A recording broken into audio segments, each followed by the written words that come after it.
dominical sobre escatologia. Sempre que algum evento que tem alcance mundial acontece, é costume nas igrejas voltar os seus olhos para o estudo das últimas coisas e da escatologia. Isso é muito saudável para a igreja, porque o estudo das últimas coisas sempre tem o poder de renovar a nossa esperança quando colocamos os nossos olhos em Deus e na sua palavra, mais do que nas circunstâncias, no medo, na ansiedade, no temor da morte que muitas vezes nos rodeia. É graça de Deus poder ter a sua palavra, que, como o próprio Senhor Jesus disse, pode passar o céu e a terra, mas as suas palavras não passarão, e é por elas, diz o Salmo 19, que nós admoestamos o nosso coração e o conduzimos em todos os momentos. Ela é a nossa única regra de fé e de conduta. Avançando no nosso estudo, chegou o momento de falar um pouco sobre o paralelismo progressivo e o milênio. E só para não cansar os irmãos, eu quero convidá-los a abrir novamente as Escrituras em Apocalipse capítulo 20, o que temos feito nos últimos 4 domingos. Apocalipse capítulo 20.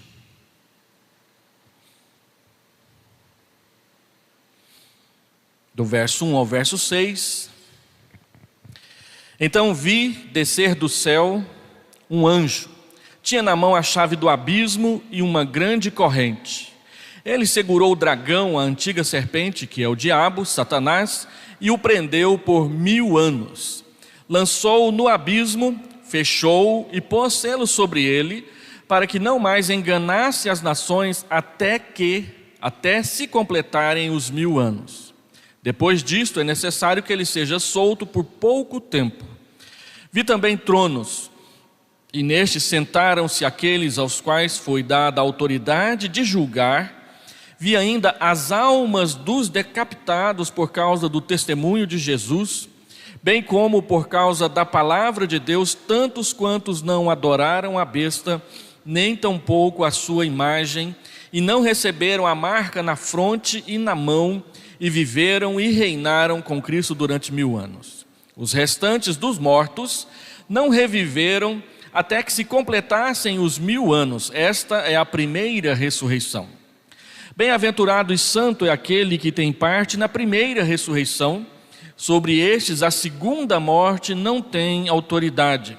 Pelo contrário, serão sacerdotes de Deus e de Cristo e reinarão com ele os 1000 anos. Vamos orar.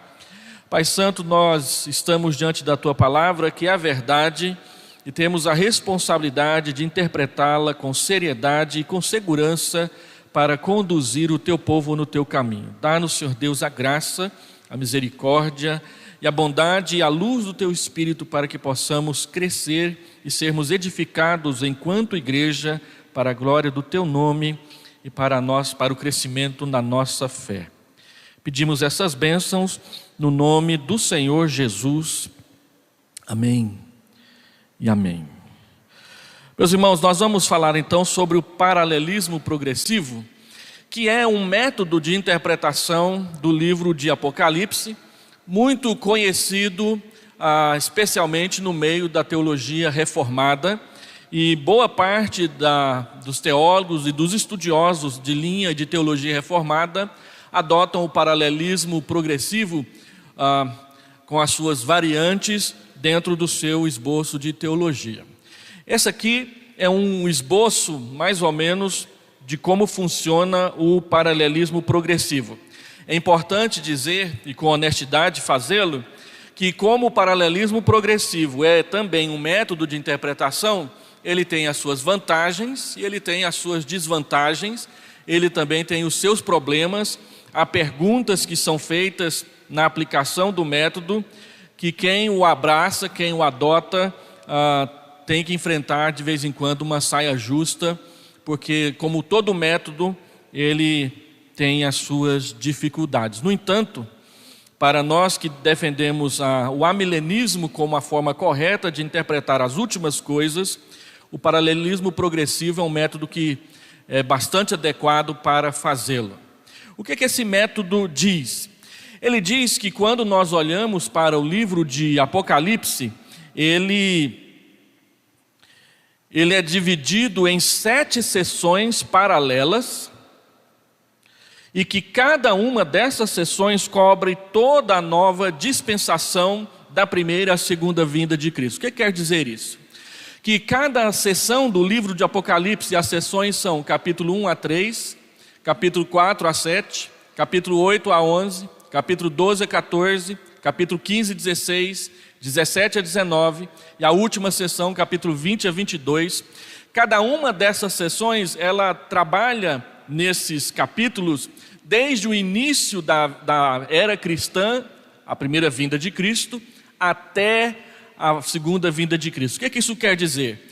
Que quando você termina de ler o capítulo 3 e entra no capítulo 4, você volta outra vez do início da era cristã. Quando você termina o capítulo 11, que chega bem próximo ao juízo final, ou à glória eterna, você volta no capítulo 12 lá para o início da era cristã, e assim sucessivamente. As 7 sessões, elas não são progressivas no sentido de que elas são cronológicas, uma acontece depois da outra. Não, elas são paralelas. O que é dito em cada sessão deve ser entendido de forma paralela, em que cada sessão trata dos mesmos assuntos, sendo que, à medida em que nós nos aproximamos do final do livro, mais nós avançamos para a eternidade. Então, as linhas verdes verticais, elas mostram o progresso de uma sessão para a outra, e as linhas vermelhas horizontais, elas mostram até onde cada sessão vai. As primeiras sessões vão até ali perto da segunda vinda de Jesus. À medida em que nós caminhamos no livro de Apocalipse, as demais sessões elas entram até a segunda vinda, depois vai até o juízo final, e as 2 últimas tratam já com bastante detalhes do novo céu e da nova terra. Esse é o primeiro ponto. Nós entendemos o livro de Apocalipse não como um todo, em que começamos lá no início da era cristã e terminamos lá na nova vida. Não. Cada sessão de 3 capítulos, com exceção do capítulo 15 e 16, que são 2, trata de toda a era cristã, entre a primeira vinda e a segunda vinda de Cristo. Se você ler o livro de Apocalipse com bastante atenção, você vai perceber que essas 7 sessões, elas podem ser divididas no livro em 2 sessões maiores, do capítulo 1 ao capítulo 11 e do capítulo 12 ao capítulo 22. Do capítulo 1 ao capítulo 11, o livro de Apocalipse se concentra na igreja e no mundo. O que acontece na igreja, a sua perseguição, o seu sofrimento, as suas provas, o que o dragão, que é Satanás, procura fazer contra a igreja, mas que em tudo isso ela é vingada, protegida e vitoriosa. Cada sessão, embora mostre o perigo e a perseguição sobre a igreja, termina num tom de vitória, com Jesus cuidando, protegendo e levando o seu povo à vitória. A segunda sessão, que é do capítulo 12 até o capítulo 22, ela se concentra entre Cristo e o dragão. O grande conflito eterno entre Deus e Satanás, mostrando que Cristo vai agir e vai trazer o julgamento sobre Satanás e os seus seguidores, do capítulo 15 a 16, e por fim haverá a queda da Babilônia, das bestas, a besta que emerge do mar, a besta que emerge da terra, o falso profeta, o anticristo, os auxiliares de Satanás cairão juntamente com ele, e a palavra de Deus coloca o julgamento de Deus em ordem inversa. Os auxiliares são condenados primeiro e o grande líder é condenado por último. Então, o capítulo 20 a 22, ele trata exatamente dessa questão, resumindo mais o início, falando mais sobre o final.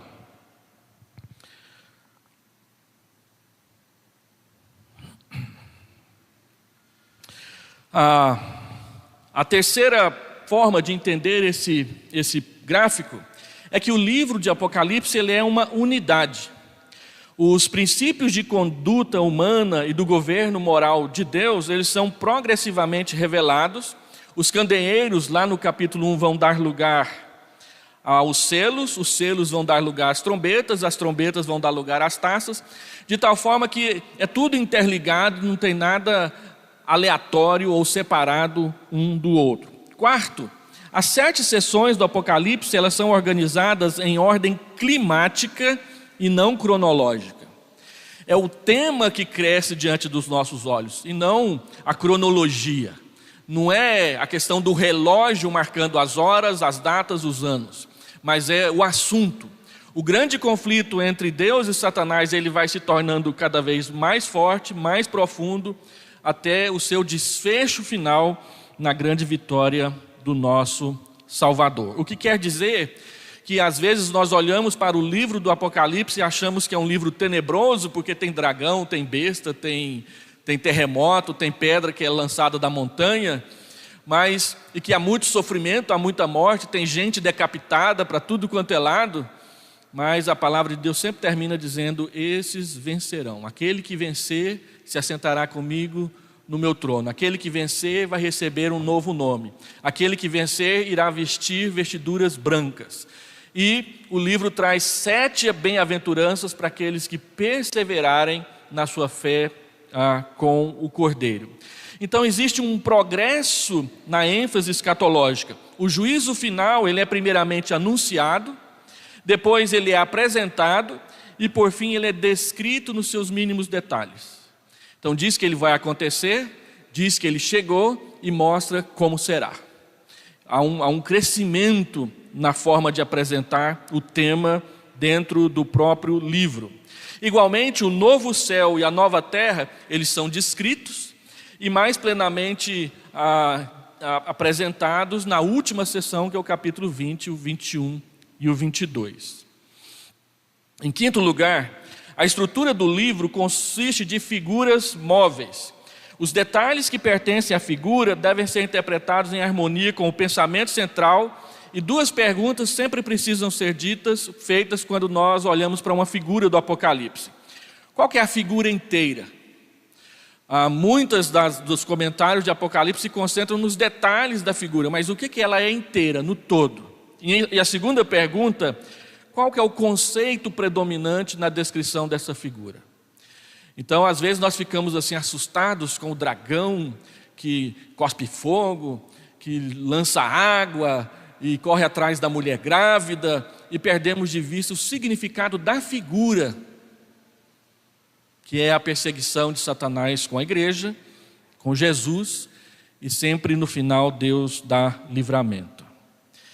Sexto, selos, trombetas, taças de ira e símbolos semelhantes refere-se não a eventos específicos ou a acontecimentos singulares ou a detalhes históricos, mas se referem a princípios. As taças dizem mais respeito aos princípios de Deus, do julgamento, da apresentação do Evangelho, da condução e da proteção do seu povo, do que simplesmente vai acontecer isso, vai acontecer aquilo e vai acontecer aquilo outro. Estes princípios divinos, eles estão operantes na história. Então, se taça significa juízo, o juízo de Deus está operante na história o tempo todo. Então não é simplesmente se concentrar na figura, mas no seu significado. Sétimo, o Apocalipse ele está fundado nos eventos e circunstâncias contemporâneos. Seus símbolos devem ser interpretados à luz de condições que prevaleciam quando o livro foi escrito. Então, o nosso ponto de partida para interpretar o Apocalipse é a história da igreja na época em que João escreveu o Apocalipse. Havia uma perseguição, ele estava exilado na ilha de Patmos, e grande parte das figuras que são utilizadas no livro de Apocalipse, elas descrevem e elas mostram como que o Império Romano estava tratando a igreja naquele período. E isso serve de base para nós interpretarmos sempre como o Estado sem Deus, sem Cristo, e o mundo trata o povo de Deus e como que Deus nos trata durante todo esse período. Então nós não podemos simplesmente alegorizar com o livro de Apocalipse. Cada figura, cada conceito, ele tem uma base histórica, que nós precisamos conhecê-la, que traz aplicações para toda a história da igreja no decorrer das eras. Oitavo, é o penúltimo princípio. O Apocalipse ele está fundado nas Sagradas Escrituras. Então ele deve ser interpretado em harmonia com o ensinamento da escatologia de toda a Bíblia, e não separadamente. Essa é a insistência que nós temos feito, por exemplo, no que diz respeito ao milênio. Você não pode interpretar o milênio descrito aqui nesses 6 versículos de Apocalipse separado de tudo o que é dito sobre a segunda vinda, sobre o juízo de Deus, sobre a ira de Deus, sobre o dia do Senhor, que está em todo o resto das Escrituras. Você precisa harmonizar. O princípio hermenêutico ou de interpretação por trás disso é que você sempre interpreta a parte à luz do todo, e não o todo à luz da parte. A crítica que os amilenistas fazem aos pré-milenistas e dispensacionalistas é que eles interpretam a Bíblia toda partindo de Apocalipse 20, e não Apocalipse 20 à luz da Bíblia toda.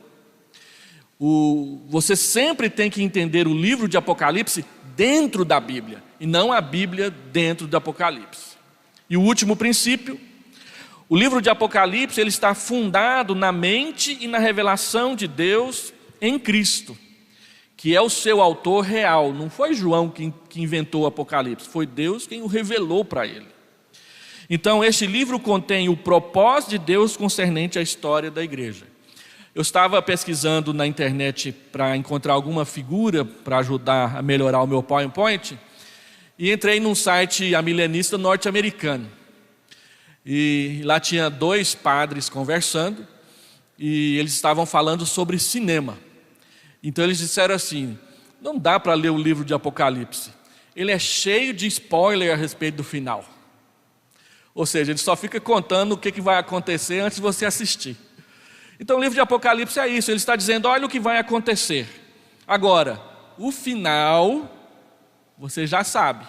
Então, às vezes nós vemos ser distribuídos no WhatsApp: olha o tanto que esse vídeo, olha o que está acontecendo. O governo tal, o pastor tal lá negou a Bíblia, o fulano de tal disse que a Bíblia não serve, esse fez aquilo, aquilo outro. E aí nós perguntamos: qual a novidade? Toda semana chega alguém da igreja: pastor, assiste esse vídeo. Aí tem um pastor, um pregador, uma entidade, fala: olha, a coisa está feia, o demo está aí.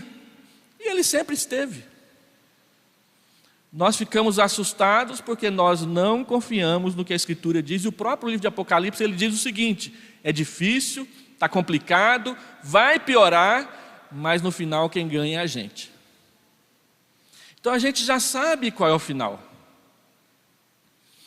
Tem tribulação e dificuldades pela frente, mas não é o fim. O fim é o que está lá no capítulo 20, 21 e 22. O Cordeiro julgará, o Cordeiro vencerá e nós venceremos com ele.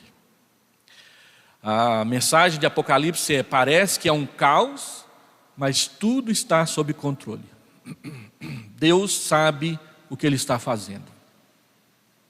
E nós então podemos acalmar o nosso coração confiando nesse Deus.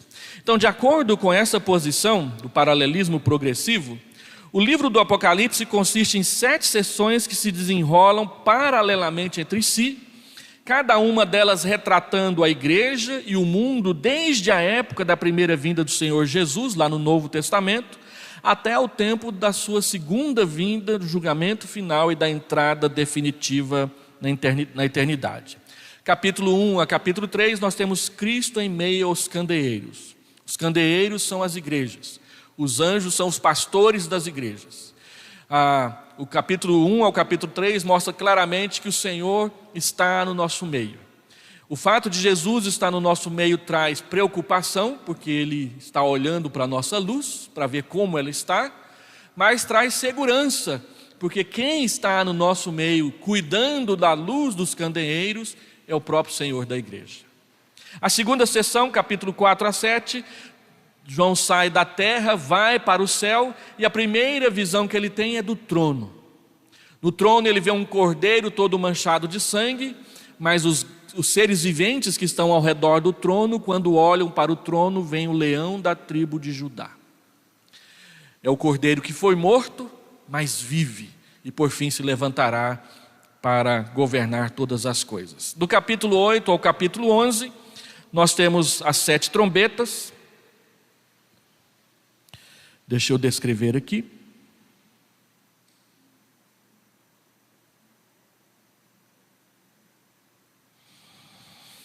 Nessa visão nós vemos a igreja sendo vingada, protegida e vitoriosa. Essa sessão termina com uma referência clara ao juízo final. Uma coisa interessante, cada uma das sessões termina lá no final. Deixa eu mostrar. Quando nós vemos a primeira sessão, que são as cartas às igrejas, todas as cartas terminam dizendo: ao vencedor lhe darei isso, lhe darei aquilo outro. Uma clara visão do fim.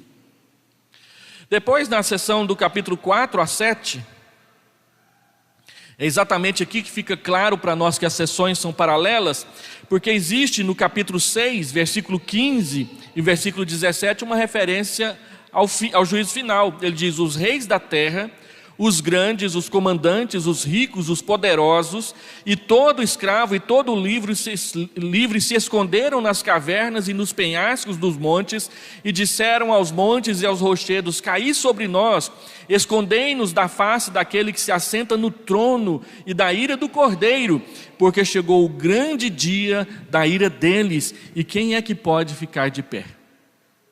Então cada sessão termina com o juízo final ou com a vida no céu. A sessão do capítulo 8 a 11 também termina falando sobre o juízo final, capítulo 11, verso 18.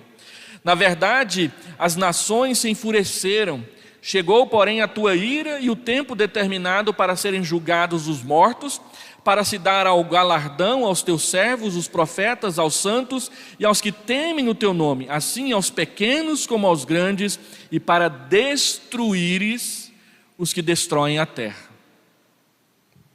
A quarta sessão, capítulo 12 a 14, que é quando o dragão persegue a igreja, começa com a visão da mulher dando à luz um filho, enquanto o dragão espera para devorá-lo, tão logo tenha nascido, e essa é uma óbvia e clara referência ao nascimento de Jesus Cristo. O restante da sessão descreve a oposição contínua do dragão, que é Satanás, contra a igreja. Aqui nós somos introduzidos às 2 bestas, que são os auxiliares do dragão, a besta que emerge do mar e a besta que emerge da terra. E essa sessão também termina falando do juízo final. Olha o que ele diz, capítulo 14, verso 14 e verso 15. Olhei, e eis uma nuvem branca, e sentado sobre a nuvem um semelhante a filho do homem, tendo na cabeça uma coroa de ouro e na mão uma foice afiada. Outro anjo saiu do santuário gritando em grande voz para aquele que se achava sentado na nuvem: toma a tua foice e ceifa, pois chegou a hora de ceifar, visto que a seara da terra já secou, e aquele que estava sentado sobre a nuvem passou a sua foice sobre a terra, e a terra foi ceifada. A quinta sessão, capítulo 15 e 16, descreve as 7 taças da ira. Retrata de modo bem gráfico a visitação final da ira de Deus sobre aqueles que permanecem impenitentes, que não se arrependem dos seus pecados. Essa sessão também termina com referência ao juízo final, capítulo 16, verso 19, verso 20. E a grande cidade se dividiu em 3 partes, e caíram as cidades das nações. E lembrou-se Deus da grande Babilônia para dar-lhe o cálice do vinho do furor da sua ira. Toda a ilha fugiu, e os montes não foram achados. Juízo final. A sexta sessão, do capítulo 17 a 19, que trata da queda da Babilônia e das bestas. Babilônia representa a cidade mundial, que são as forças do secularismo. As forças do secularismo são o evolucionismo, a psicologia moderna de Freud, que nega a existência de Deus, e os governos totalitaristas que se colocam no lugar de Deus, que o Estado é maior do que Deus. Então, essas forças representam a grande Babilônia. Não é simplesmente uma cidade num lugar, mas é o que ela vive e como ela se comporta. Então o secularismo, o ateísmo que estão em oposição ao reino de Deus.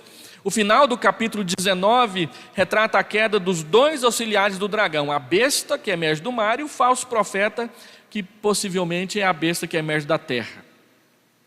Capítulo 16, verso 13. Mais uma vez nós temos uma referência clara ao tempo do fim, porque no final da sessão, capítulo 19, verso 11, descreve então não o juízo final, mas a segunda vinda de Cristo.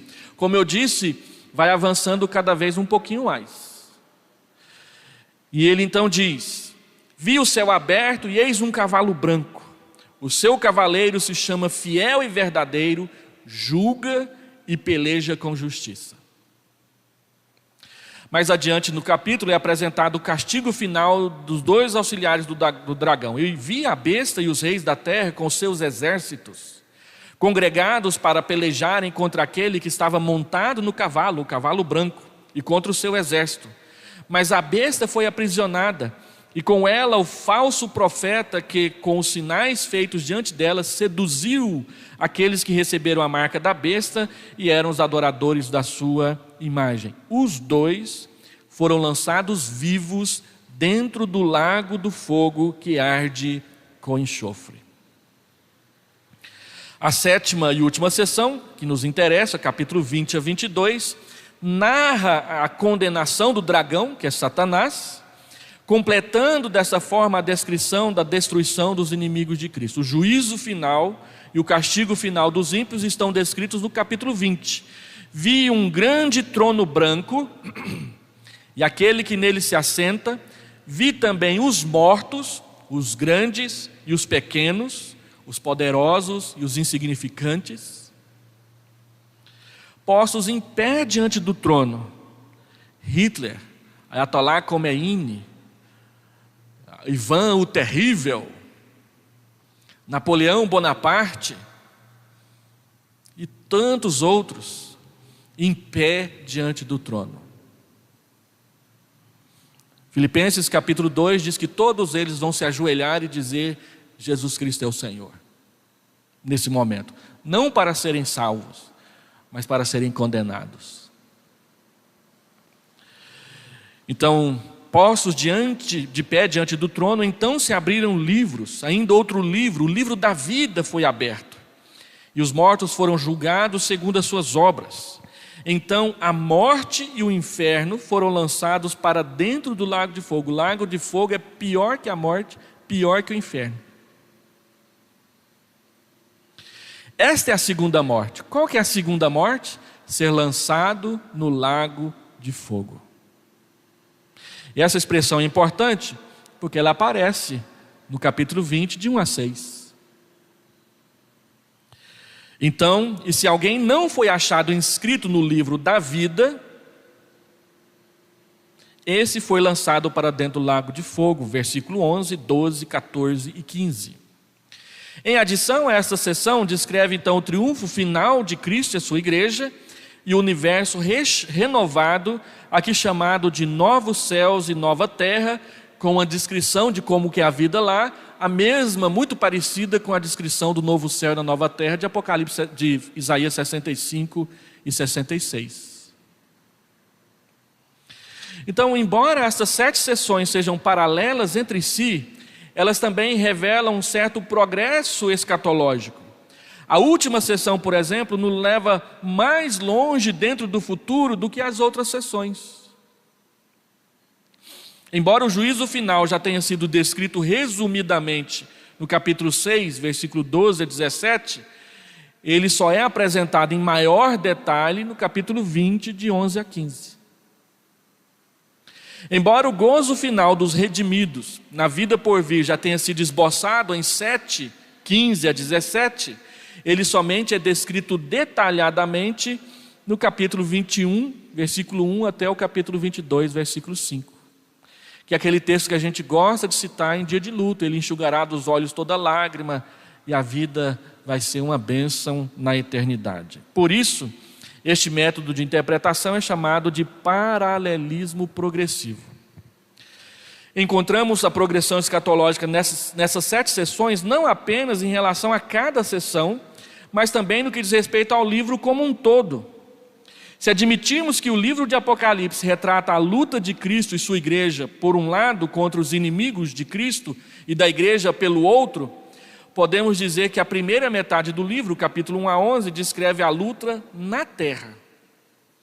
E capítulo 12 a 22 mostra o pano de fundo espiritual e mais profundo desta luta, mostrando a perseguição da igreja pelo dragão e seus auxiliares.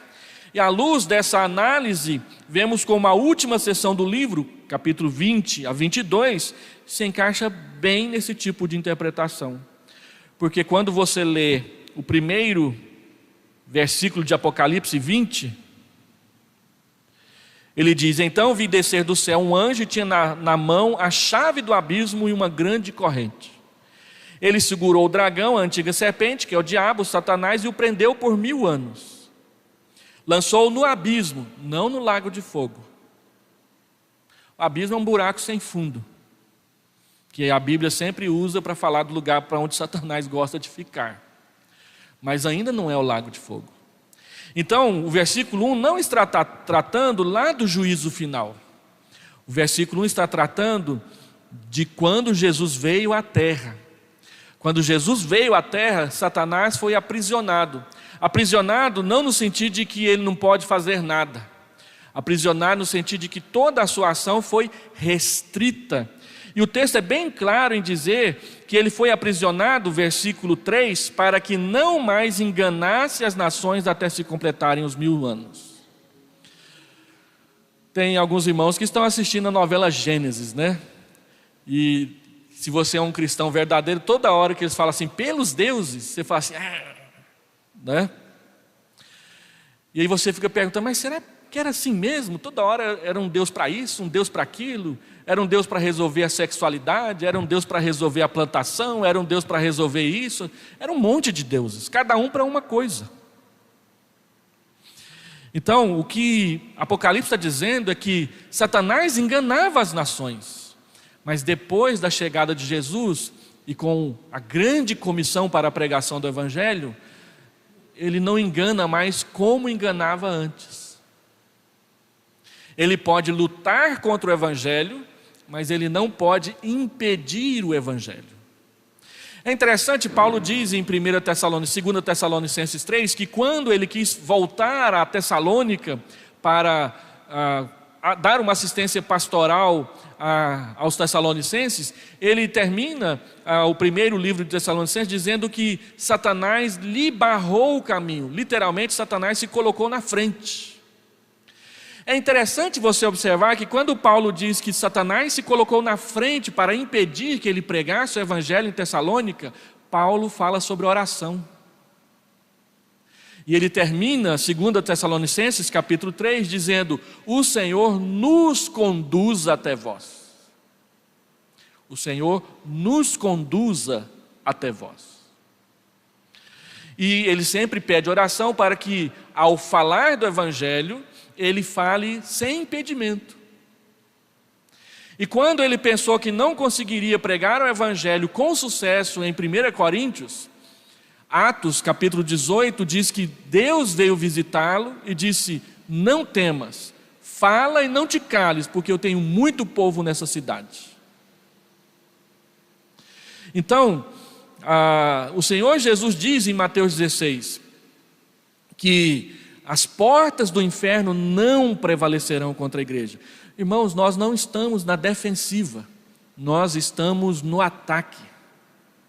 Toda vez que nós plantamos uma igreja nova, toda vez que nós depositamos o nosso dízimo e esse dízimo permite o envio de mais um missionário, nós estamos no ataque. E quando Deus quer salvar, Ele salva. Nós somos instrumentos. Não somos nós que salvamos a Gana e os concombas do inferno. Não foi Ronaldo Lidório quem salvou Mebá do inferno. Ronaldo Lidório diz que pregou para o Mebá, um concomba de Gana, durante mais de ano e ele nem deu ouvidos. Aí de repente o Mebá sentou debaixo da sombra de uma árvore e parece que deu um estalo na cabeça dele. E ele então começou a gritar: entendi, agora eu entendi. E diz o Ronaldo Lidório, no seu livro sobre os concombas, que o Mebá ficou ali dizendo: entendi, até que a tribo se reuniu ao redor dele. Ele era o feiticeiro da tribo. E ele não parava de dizer entendi, até que alguém foi ao Ronaldo Lidório e disse: vem cá, porque o cara ficou doido. Então o Ronaldo perguntou para ele: o que você entendeu, Mebá? Eu entendi que Jesus morreu por mim na cruz e perdoou todos os meus pecados. Não foi a pregação, embora Deus tenha usado a pregação que ficou lá na memória, mas não foi a ação de Ronaldo Lidório que salvou o Mebá. Foi a ação do Espírito Santo que o convenceu lá dentro de que ele não mais pertencia às trevas, agora ele era de Deus. Depois desse dia, milhares de concombas entregaram a vida para Jesus. A dona Irã Judson pregou 7 anos na Birmânia. Ninguém se converteu. No primeiro ano que ele pregou o evangelho na Birmânia, ele escreveu um folheto que ele estava aprendendo a falar a língua e distribuiu para várias pessoas. 7 anos depois, uma pessoa chegou para ele com um folheto na mão e disse: explica melhor isso aqui para a gente. Eu quero entregar a minha vida para Jesus, mas o birmanês aqui está muito ruim, explica melhor para a gente. Aí ele explicou. Converteu-se um cara chamado Maung Naum, e a partir de Maung Naum, 30 mil pessoas entregaram a vida para Jesus nos próximos 3 anos. Então, é isso que nós queremos dizer quando falamos que Satanás foi preso. Ele foi preso lá.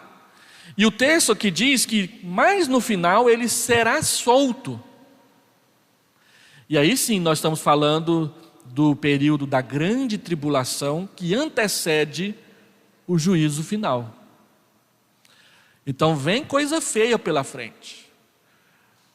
Às vezes nós reclamamos que está difícil pregar o evangelho, e é difícil mesmo. Nós temos que aprender nas nossas reuniões de planejamento, parar de ficar dizendo: pastor, mas é tão difícil. É difícil mesmo, nunca vai ser fácil. Agora, há um Deus que está indo à frente e nos protegendo por trás. É Ele quem quebra as trancas de bronze. É Ele quem abre as portas de ferro. E é Ele quem salva por meio do Evangelho. Então, Satanás está preso no abismo por 1000 anos. E nós entendemos que esses 1000 anos é o período de agora, entre a primeira vinda de Jesus até a segunda vinda do nosso Salvador. Que, portanto, Apocalipse 21:6, que é a única passagem que fala de um milênio nas Escrituras, nós precisamos perguntar: esse milênio é literal? Nós cremos que esse milênio ele não é literal no sentido de que são 1000 anos aqui na terra, Jesus sentado no trono em Jerusalém. Pelo contrário, Jesus já está reinando, sempre esteve, e aqueles que estão reinando com ele os 1000 anos, diz o texto claramente, são aqueles que foram decapitados por causa do testemunho e do evangelho. Observe aí no texto que ele não está tratando de coisas que acontecem aqui na terra. Versículo 4, vi também tronos, e nestes sentaram-se aqueles aos quais foi dada a autoridade de julgar. Jesus disse que no dia do julgamento os apóstolos vão sentar em 12 tronos junto com ele para o julgamento, e a igreja vai acompanhar. Então ele diz: vi ainda as almas dos decapitados, por causa do testemunho do evangelho, bem como por causa da palavra de Deus, tantos quantos não adoraram a besta, nem tampouco a sua imagem, não receberam a marca na fronte, na mão. E aí vem a expressão mais controvertida do texto: e viveram e reinaram com Cristo durante 1000 anos. A expressão traduzida aqui por viveram, ela pode ser traduzida por ressuscitaram, ou viveram novamente. A grande questão é o que vem no verso 5. Os restantes dos mortos não reviveram até que se completassem os 1000 anos. Então, os pré-milenistas falam que há duas ressurreições, a da igreja e a dos outros. Mas nós entendemos que a palavra traduzida por viveram aqui, ela não deve ser entendida numa ressurreição física. Ela diz respeito a coisas que estão acontecendo lá no céu. É claro que, e aqui eu digo com muita honestidade, não é tão simples defender essa postura, esse tipo de interpretação. George Led, que é o principal defensor do pré-milenismo histórico, ele diz que nunca na Escritura a palavra que é traduzida aqui por viveram, ela é aplicada a uma vida fora do corpo. Mas não é bem assim. No próprio livro de Apocalipse, aparece um texto onde mostra que as almas dos decapitados, Apocalipse capítulo 5, capítulo 6, elas intercedem diante de Deus. E o Senhor Jesus, ele fala assim de uma vida fora do corpo, quando ele diz que Abraão, Isaac e Jacó não estão mortos diante de Deus, eles estão vivos. Quando os saduceus que não creem na ressurreição perguntaram a Jesus a respeito disso, ele disse: olha, vocês não leram na Escritura que quando Deus conversou com Moisés, ele dizia: eu sou o Deus de Abraão, de Isaac e de Jacó? Então Jesus disse: para Deus ninguém está morto, para Deus todos vivem. Então se Abraão, Jacó, Isaac estão vivos diante de Deus, embora e lá a palavra que é traduzida por viver é exatamente a que é traduzida por viveram aqui em Apocalipse capítulo 20. Então nós temos pelo menos um precedente na Escritura que fala de pessoas que vivem sem estar nos seus corpos: Abraão, Isaac e Jacó. Essa aqui é a questão. Não é com facilidade, é claro que tem objeções a esse tipo de interpretação, mas nós cremos que ela cabe aqui, porque senão nós vamos ter que admitir que haverá duas ressurreições e depois mais duas ressurreições, porque depois do milênio tem ressurreição de novo. E aí a linguagem bíblica a respeito da ressurreição fica estranha, porque o Senhor Jesus fala que ele vai chamar, João capítulo 5, as pessoas nos seus túmulos, e elas sairão dos túmulos, os que tiverem feito bem para a vida, os que tiverem feito mal para a morte. Uma ressurreição com dois propósitos. E não 2, 3, 4 ressurreições diferentes, com intervalo de 1000 anos de diferença entre uma e outra. Por que isso acontece? Porque nós interpretamos toda a Escritura à luz de Apocalipse 20. Enquanto deveria ser o contrário. Nós temos que interpretar Apocalipse 20 à luz de toda Escritura. Deixa eu avançar aqui. Eu vou colocar esse esboço lá para vocês lerem.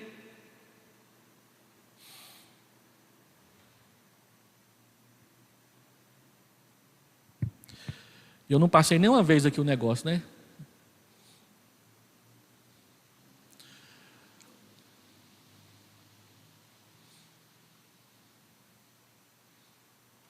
O milênio, o aprisionamento de Satanás, já falei isso aqui tudo. Nós estamos aqui. Então a palavra de grande controvérsia é exatamente: eles viveram e reinaram com Cristo por 1000 anos. Observe que a cena ela se passa no céu, onde ele vê tronos.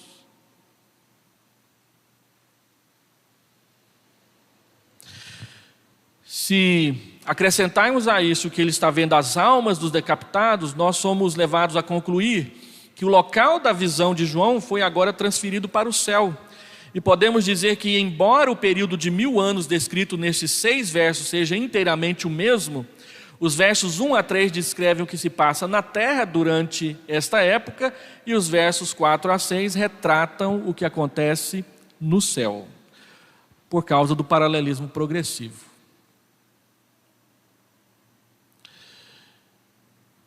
Quem é que está sentado no trono?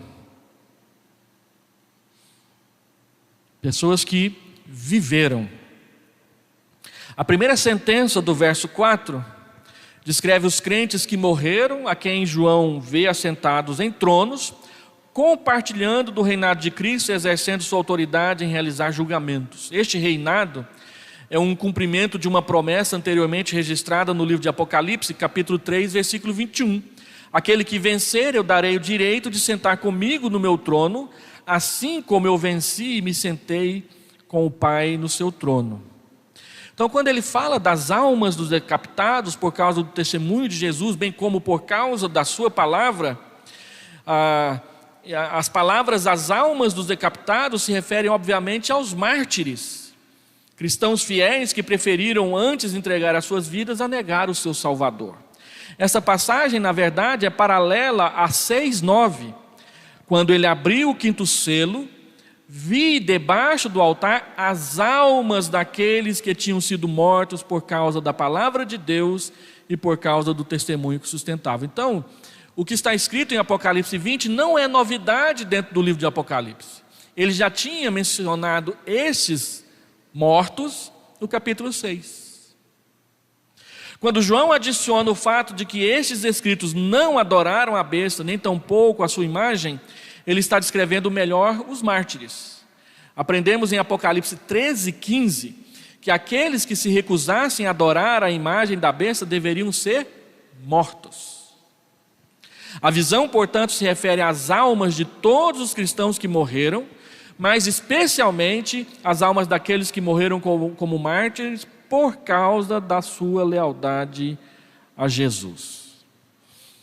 Falando então sobre estes que viveram e reinaram, deve ser admitido que a palavra grega traduzida por viveram é zesan, pode se referir a uma ressurreição física.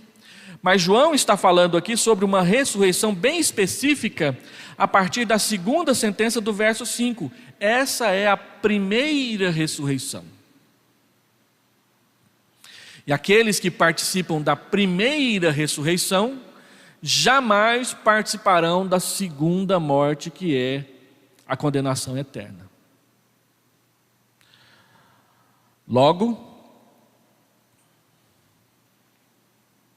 será que a primeira ressurreição é uma ressurreição física? Parece que não. Uma vez que a ressurreição do corpo entre os mortos é mencionada mais adiante nos versos 11 a 13. Abra sua Bíblia aí no capítulo 20, versos 11 a 13. Só correr um pouquinho para frente. Vi um grande trono branco e aquele que nele se assenta, de cuja presença fugiram a terra e o céu, e não se achou lugar para eles. Vi também os mortos, os grandes e os pequenos, postos em pé diante do trono. Então se abriram livros, ainda outro livro, o livro da vida foi aberto, e os mortos foram julgados segundo as suas obras, conforme o que se achava escrito nos livros. Deu o mar os mortos que nele estavam. A morte e o além entregaram os mortos que neles havia, e foram julgados um por um segundo as suas obras. Então a morte e o inferno foram lançados dentro do lago de fogo, e esta é a segunda morte. Se a ressurreição do capítulo 20, versículo 4, ela é física, por que ele menciona outra ressurreição no versículo 11? A morte entregou seus mortos, ou seja, houve uma ressurreição. João 5, 28 e 29, o Senhor Jesus diz: vem a hora em que todos os que se acham nos túmulos ouvirão a sua voz e sairão. Todos. Não uma parte e os outros permanecem. Então a linguagem normal do restante da Bíblia é uma ressurreição só. Então nós entendemos que interpretar viveram como ressurgiram do meio dos mortos fisicamente não cabe bem dentro da interpretação geral das Escrituras a respeito disso. Apocalipse 20, 11 a 13 mostra que somente a ressurreição dos incrédulos não pode ser que... Se alguém acha que Apocalipse 20, 11 a 13 fala apenas da ressurreição dos incrédulos, isso não pode ser provado, porque o texto fala de livros e do livro da vida, e que os nomes foram procurados lá, e aquele que o nome não foi encontrado no livro da vida é que foi lançado no lago de fogo. O que quer dizer que aquele cujo nome foi encontrado não foi lançado no lago de fogo. Então, não dá para você defender que Apocalipse 20, verso 4, fala da ressurreição da igreja, e Apocalipse 20, verso 11, está falando da ressurreição dos incrédulos. Porque o versículo 5 de Apocalipse fala: e os restantes dos mortos não viveram e não reinaram até o juízo final. Apocalipse 20, verso 5, dá a entender que há uma ressurreição final para todos. E que, portanto, viveram pode ter um sentido não literal, mas um sentido espiritual. Eles viveram com Cristo e reinaram com Cristo até o Senhor Jesus Cristo voltar. Essa é a visão amilenista.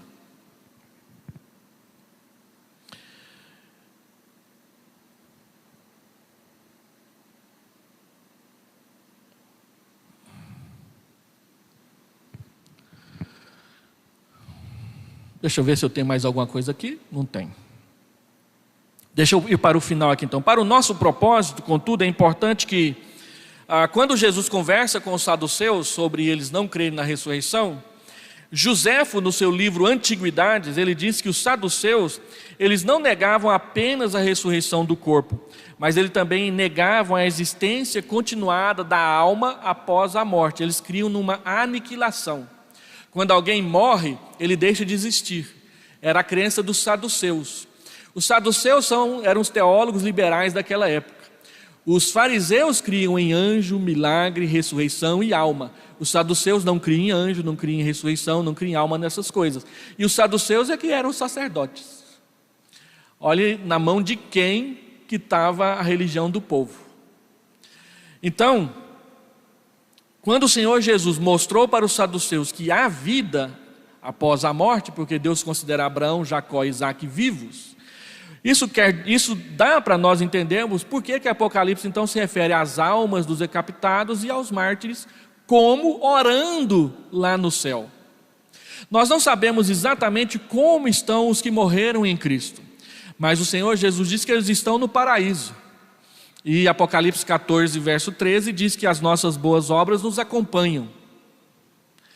E que, em algumas parábolas do reino, o Senhor Jesus diz que aqueles que serviram bem aqui, vão servir mais na eternidade. Então, aquele que juntou de 5 talentos 10, vai administrar 10 cidades. Apontando para a vida após a morte. Então o Senhor Jesus diz para os saduceus, porque para ele todos vivem. E o tempo do verbo lá é o mesmo aqui de Apocalipse capítulo 20. Para deixar claro, nós não podemos encontrar outro uso da palavra zal, ou exessam, com esse significado no livro de Apocalipse, a parte do capítulo 20. Mas existe, como eu já mencionei, capítulo 2, versículo 8, menciona a ressurreição corporal, mas há vários exemplos em Apocalipse, onde essa palavra é utilizada com outro sentido que não ressurreição corporal. Veja comigo, 4:9.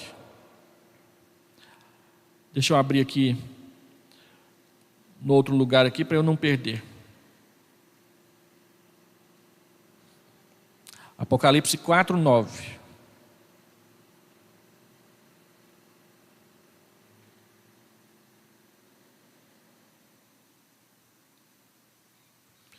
Deixa eu terminar. Toda vez que os seres viventes dão glória, honra e graças àquele que está sentado no trono e que vive para todo sempre, os 24 anciãos se prostram diante daquele que está sentado no trono. Observe que no capítulo 4, verso 9, nós estamos falando de uma visão que se dá no céu. Então os seres viventes, eles estão vivos, mas eles não têm corpos como nós.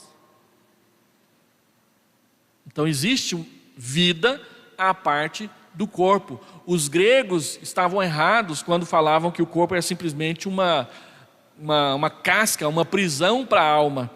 Mas a palavra de Deus diz que quando uma pessoa morre, ela continua viva.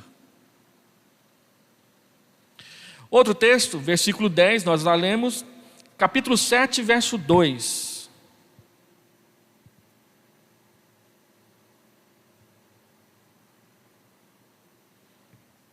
Então vi outro anjo subindo do oriente, tendo o selo do Deus vivo. Ele bradou em alta voz aos 4 anjos a quem haviam sido dados poder para danificar a terra e o mar. O Deus vivo, Deus é espírito e está vivo. Capítulo 10, versículo 6.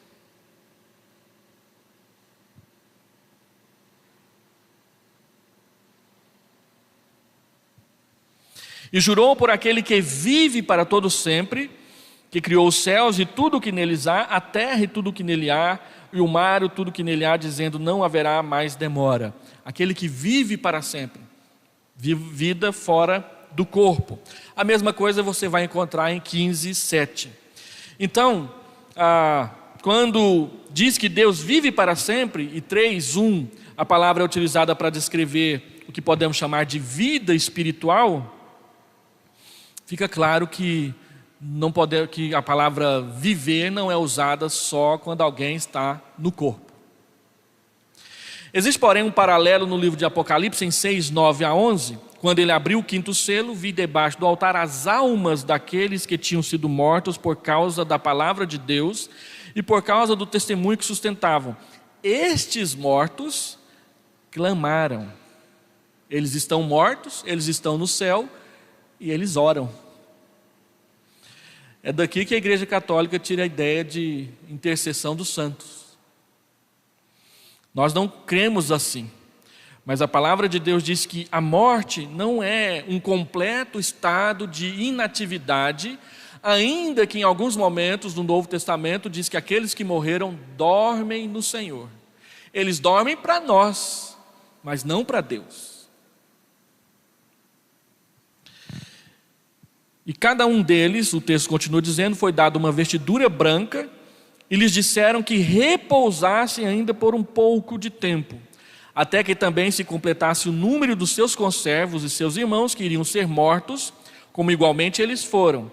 Então observe o marcante paralelo entre as almas dos decapitados e as almas daqueles que morreram.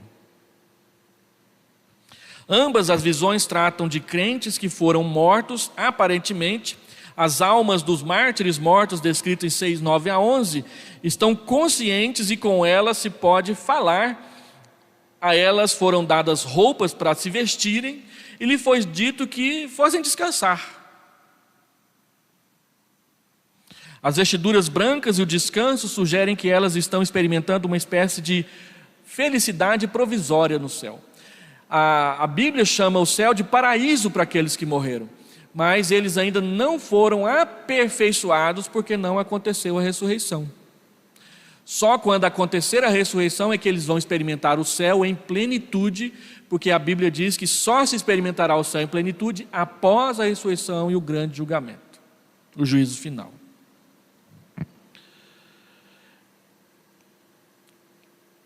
Então nós não temos indicação nesses versos de que João esteja descrevendo um reino milenar terreno.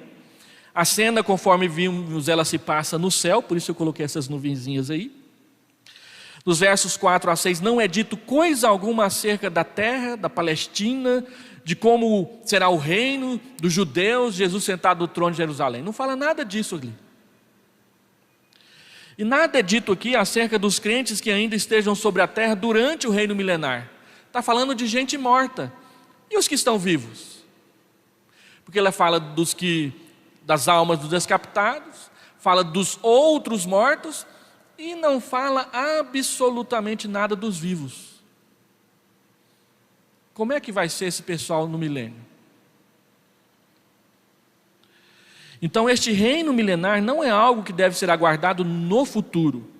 Ele está acontecendo agora e durará até que Cristo retorne. Por isso, nós achamos que amilenismo não é a melhor forma de identificar a forma como a teologia reformada crê, mas milenismo realizado seria melhor, embora seja mais feio de dizer. Nós cremos que o milênio está em andamento e que ele não é literal. Então, quando alguém fala assim, os presbiterianos não creem no milênio, não é de todo verdade isso não. Nós não cremos no milênio literal, mas nós cremos que ele está em andamento, porque o reino de Cristo não é medido e nem definido pela forma dos reinos da terra, Inglaterra, Dinamarca, Suécia, Estados Unidos, Brasil, Gana, ou do totalitarismo dos países da esquerda, Coreia, União Soviética e esse povo todo aí. O pré-milenismo é contaminado pela ideia de que Cristo tem que reinar como as pessoas do mundo, debaixo do pecado, reinam. E quando Pedro perguntou para Jesus, é esse o tempo que o Senhor vai restaurar o reino a Israel? Atos capítulo 1, versículo 5. Jesus respondeu de forma direta, não vos compete conhecer tempos ou épocas que o Pai reservou para a sua exclusiva autoridade. Autoridade exclusiva. Então nós não cremos num reino milenar literal, mas que ele está em andamento e que ele finda no momento em que o Senhor Jesus, Mateus capítulo 24, versos 29 e 30, aparecer nas nuvens com poder e muita glória, e aí então começa o desfecho do fim. Por isso o termo milenismo realizado. O termo exessam, que é viveram, conforme empregado nessa sentença, tem de significar a mesma coisa que denotou na sentença anterior. Em nenhum dos casos essa palavra significa ressurreição corporal. João está falando aqui acerca de incrédulos mortos, os restantes dos mortos, como distintos dos mortos crentes que acabou de escrever. Quando ele diz que o restante dos mortos não viveu ou não veio à vida, ele denota exatamente o oposto daquilo que acabara de dizer acerca dos crentes mortos. Os mortos incrédulos, diz ele, não viveram nem reinaram.